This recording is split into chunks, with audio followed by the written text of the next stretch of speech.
नमस्कार, बहुत स्वागत है आपका नारद मुनि लाइव में और मैं हूं आपके साथ जुबैर कुरैशी।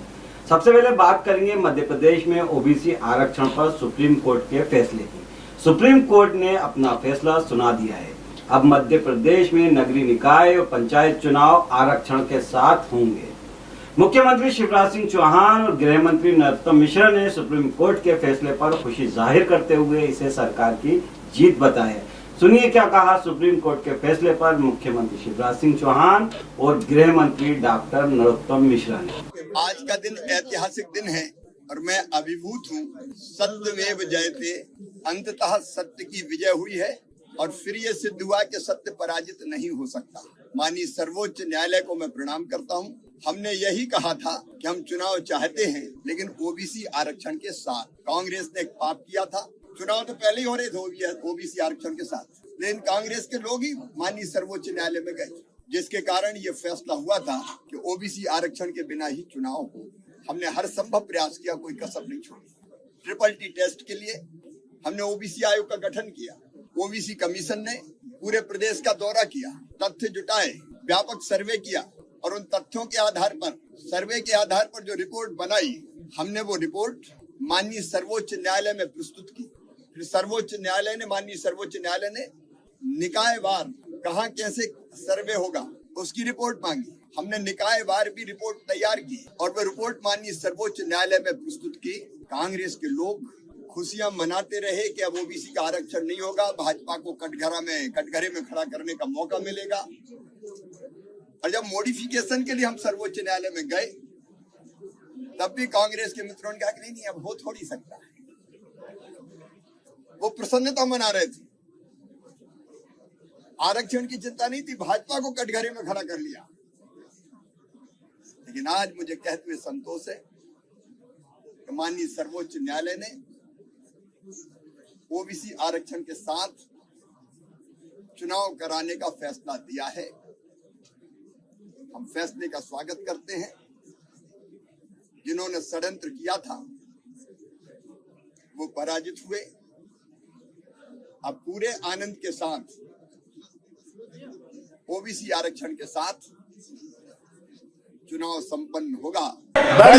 मैं एक बार फिर सदन के नेता के नाते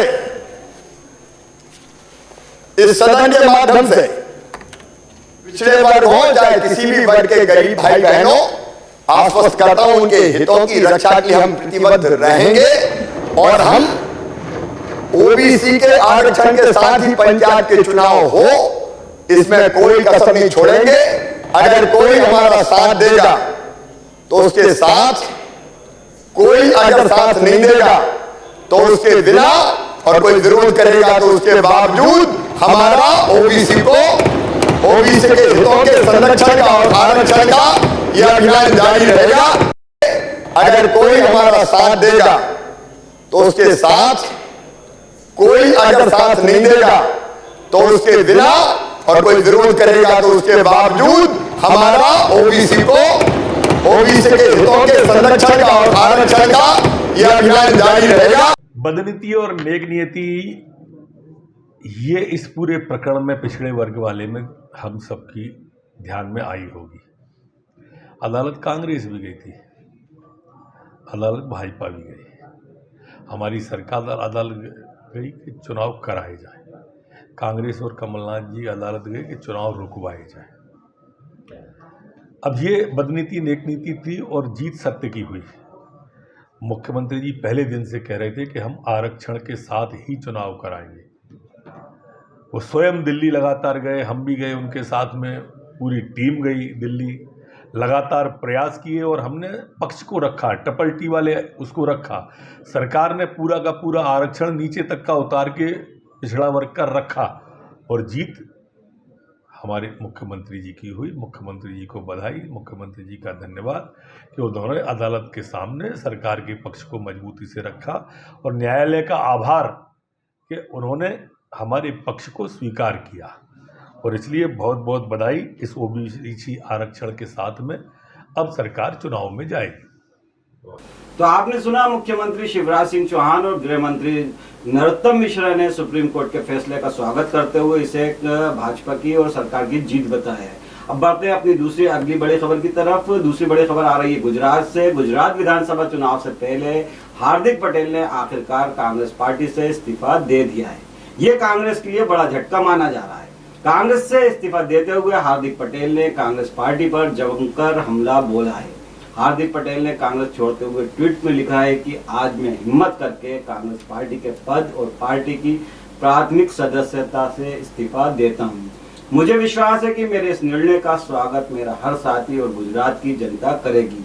मैं मानता हूँ कि मेरे इस कदम के बाद मैं भविष्य में गुजरात के लिए सच में सकारात्मक रूप से कार्य कर पाऊंगा। कांग्रेस पार्टी देश हित और समाज हित के बिल्कुल विपरीत काम कर रही है। पटेल ने कहा कि कांग्रेस पार्टी विरोध की राजनीति तक सीमित हो गई है। कांग्रेस राम मंदिर निर्माण, सीएए, एनआरसी, धारा 370, जीएसटी लागू करने में बाधा थी। जब देश संकट में था तब हमारे नेता विदेश में थे। बता दें कि हार्दिक पटेल को गुजरात कांग्रेस का कार्यकारी अध्यक्ष बनाया गया था, लेकिन बीते कुछ वक्त से वे कांग्रेस नेतृत्व से नाराज चल रहे हैं। कई बार वे अपनी नाराजगी खुलकर जता भी चुके थे। उन्होंने यहाँ तक कह दिया था कि कांग्रेस में उनकी हालत ऐसी हो गई है जैसे नए दूल्हे की नसबंदी करा दी हो। यहाँ वे कहना चाह रहे थे कि उनके पास पार्टी में फैसला लेने का कोई पावर नहीं। तो बढ़ते हैं अपनी तीसरी बड़ी खबर की तरफ। तीसरी बड़ी खबर है ज्ञान व्यापी मामले को लेकर। ज्ञान व्यापी मामले में मुस्लिम पक्ष ने आपत्ति दाखिल करने के लिए 2 दिन का वक्त मांगा है।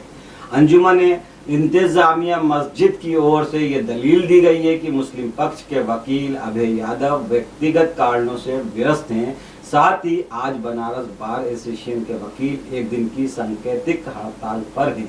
इससे पहले मंगलवार को वाराणसी सिविल कोर्ट ने श्रृंगार गोरी मामले में नई याचिका दायर करने वाली 5 महिलाओं में से 3 महिलाओं की याचिका पर सुनवाई की।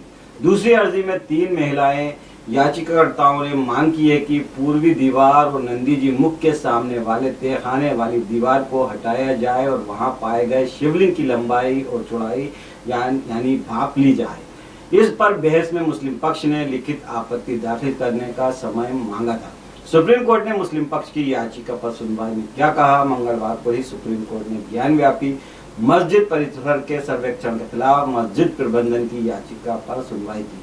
सुनवाई के दौरान कोर्ट ने कहा कि ज्ञान व्यापी मस्जिद में नमाज पर रोक नहीं होगी। सुप्रीम कोर्ट ने सर्वे के दौरान मिली शिवलिंग वाली जगह को भी सुरक्षित रखने का आदेश दिया है।